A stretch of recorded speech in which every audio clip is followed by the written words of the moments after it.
Welcome to the Banker Lamp. Please enjoy the video. You'll start by making sure the device and remote are ready. Power the Fire TV and pick the correct HDMI input. You want the stick actively showing the home screen. Replace or check batteries in the remote and pair it if the home button doesn't respond.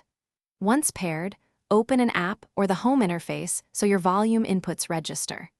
This sets the stage to control audio from the remote or TV receiver without delay, preventing confusion over which device is changing volume.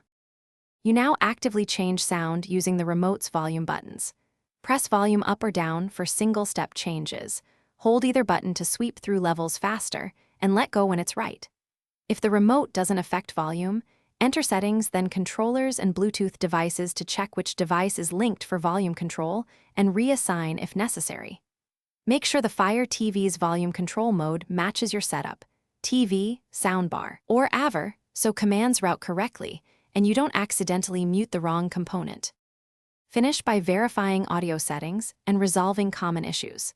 Navigate display and sounds to pick stereo or Dolby Digital and toggle volume leveling. This changes overall loudness behavior and why levels may jump. If your setup uses pass-through to a soundbar or AVR, use that device's remote because Fire TV may not control external hardware.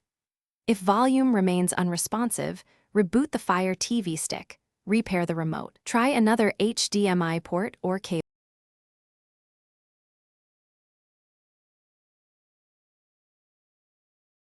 Thanks for watching. If this was helpful, leave a like and consider subscribing. See you next time.